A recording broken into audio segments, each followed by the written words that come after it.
Sejam bem-vindos ao canal do Grupo Espírita Eurípides Bassanufo, da cidade de Itaúna, Minas Gerais. Daremos continuidade ao nosso estudo do projeto Nos Passos de Emmanuel. O capítulo que estudaremos hoje é o capítulo 60, que tem como título Lógica da Providência. Para realizar esse estudo, o Emmanuel utilizou a carta de Paulo aos Hebreus, capítulo 10, versículo 32, que diz o seguinte: depois que fostes iluminados, suportastes grande combate de aflições. Carta de Paulo aos Hebreus. E Emmanuel vem falando o seguinte a respeito dessa passagem: que os cultivadores da fé sincera costumam ser indicados no mundo à conta de grandes sofredores. Há mesmo quem afirme afastar-se deliberadamente dos círculos religiosos, temendo o contágio de padecimentos espirituais. Os ímpios, os ignorantes e os fúteis exibem-se espetacularmente na vida comum, através de traços bizarros da fantasia exterior.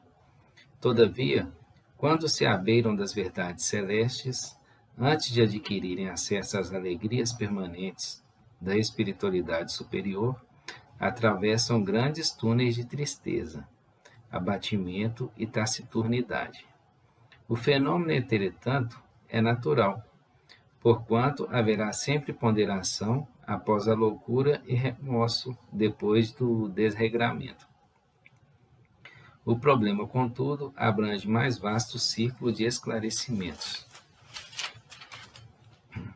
A misericórdia que se manifesta na justiça de Deus transcende a compreensão humana. O Pai confere aos filhos ignorantes e transviados, o direito às experiências mais fortes somente depois de serem iluminados. Só após aprenderem a ver com o Espírito eterno é que a vida lhes oferece valores diferentes. Nascer-lhes-á nos corações, daí em diante, a força indispensável ao triunfo no grande combate das aflições. Os frívolos e oportunistas, não obstante as aparências, são habitualmente almas frágeis, quais galhos secos que se quebram no primeiro golpe da ventania. Os espíritos nobres, que suportam as tormentas do caminho terrestre, sabem disto. Só a luz espiritual garante o êxito nas provações. Ninguém concede a responsabilidade de um barco cheio de preocupações e perigos a simples crianças.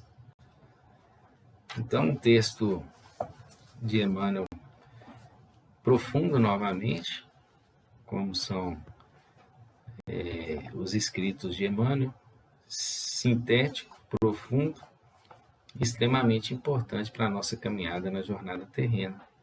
E a gente vai tentar fazer uma breve análise a respeito do que Emmanuel nos ensinou com este texto.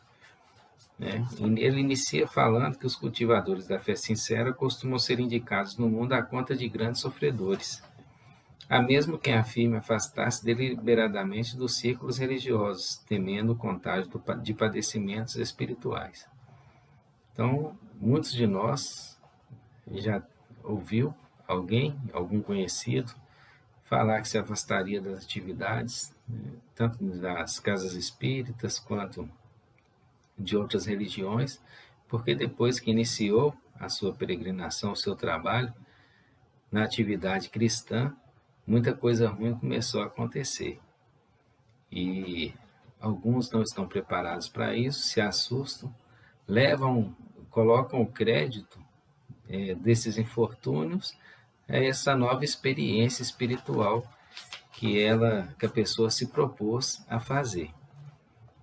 E nós espíritas, que recebemos os ensinamentos do Consolador Prometido, que temos várias obras ao nosso dispor, vários estudiosos que nos antecederam, para nos falar que as coisas não são bem assim, que cada um de nós traz uma bagagem espiritual, que nós somos produto de reencarnações sucessivas e que nas diversas encarnações nós viemos com o propósito de lapidar as nossas imperfeições, de melhorar pessoalmente os nossos defeitos. E cada vez que a gente se propõe a uma atividade cristã, a gente vai ser oferecida a misericórdia divina a fim de que a gente possa cumprir a nossa função de melhoramento. O Cristo intermediário, o nosso modelo, nosso guia, nosso irmão mais velho que já passou por esse caminho que agora estamos trilhando, que entra em contato direto, recebe as ordens diretas de Deus, do nosso Pai Celestial, ele nos ensina isso, nos ensinou com seu exemplo quando passou pela terra. Veio, era o Espírito puro, não precisaria passar pelos infortúnios, mas quis deixar o seu exemplo de uma vida difícil, uma vida de luta e uma vida vitoriosa, de quem não caiu nas tentações. Então, Emmanuel vem discorrendo a respeito disso, das pessoas, quando começam os infortúnios, acreditam isso na religião, acreditam isso no início dessa experiência que ele se propôs a buscar e se afasta. Era a hora dela abraçar com todo o amor, com todo o coração, aquilo para aguentar, até para ter força para passar pelas provas que lhe seriam impostas, e ela se afasta. Mas nós não podemos imaginar, espírito então gosta de sofrer, não. Não é isso que Emmanuel está dizendo. Emmanuel está dizendo que quando a gente se propõe, quando a gente começa a se iluminar, é sinal de que a gente está ficando pronto para melhorar, para cumprir a função nossa, que é de melhoramento pessoal. E para a gente cumprir essa função, a gente vai ter que passar por algumas provas, por algumas expiações. Uns mais, outros menos, de acordo com o que aconteceu no passado, o nosso pregresso espiritual. E não só pela dor, a gente vai ter que expiar. Chico nos traz diversos exemplos de pessoas que tiveram as suas provas aplanadas, diminuídas, devido à sua conduta espiritual depois que encarnou. Então, ele teve uma conduta excepcional, uma conduta ilibada, trabalhou na caridade, trabalhou na propagação do cristianismo, e com isso teve a sua prova diminuída. Ele conta a história de um amigo que perderia o braço numa indústria, trabalhando numa indústria, e perdeu apenas o dedo, uma parte do dedo, porque teve mérito para isso. Ele não precisou pagar com a dor, pagou com amor, trabalhou ativamente na caridade, nos ensinamentos cristãos, socorrendo os mais necessitados, e foi poupado de passar por esse sofrimento maior. Conta a história de uma senhora que tinha uma mancha vermelha no rosto, também da mesma forma teve sua prova diminuída.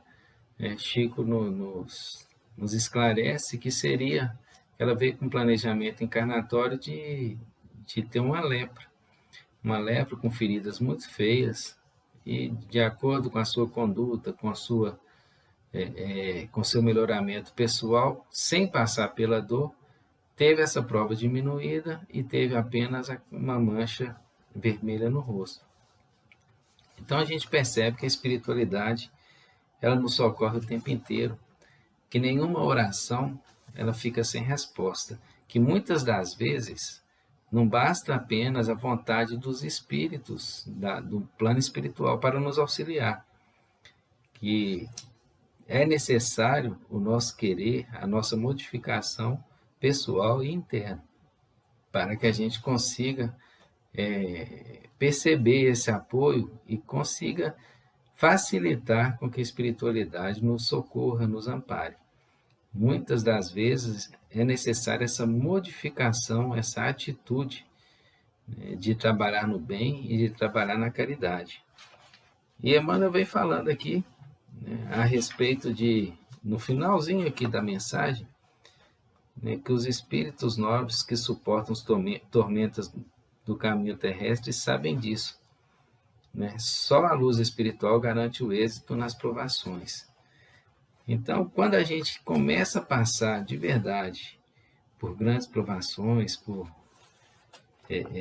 grandes dificuldades, é sinal que a gente teve aquele primeiro passo ali para se iluminar, porque a partir daí a gente está pronto, né, para passar e para tentar adquirir esse melhoramento pessoal, essa reforma íntima.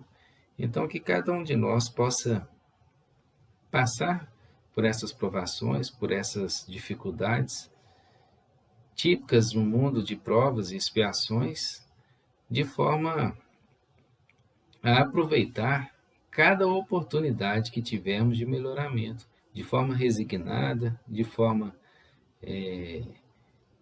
de caminho conjunto com o Cristo, com a caridade.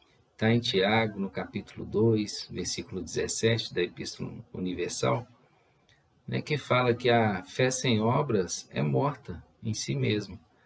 Então, é necessário a gente trabalhar, a gente colocar as mãos no trabalho, é necessário a gente estudar, adquirir conhecimento a respeito da doutrina espírita, internalizar esse conhecimento e externalizar através das obras, porque se a gente só estuda, se a gente só guarda para a gente próprio, né, fica com aquilo ali guardado, nós não estamos ali tendo grande progresso. O progresso vem a partir do momento que eu estudei, que eu internalizei e que eu consigo colocar isso em prática, que eu consigo transformar esse conhecimento meu em obras, obras de caridade, obras de ensino e assim por diante. Então, que cada um de nós possa adquirir essa força que vem da espiritualidade superior para nós passarmos pelas nossas provas, pelas nossas expiações de forma resignada e que a gente consiga transformar esses ensinamentos do Consolador prometido em obras de caridade. Que assim seja.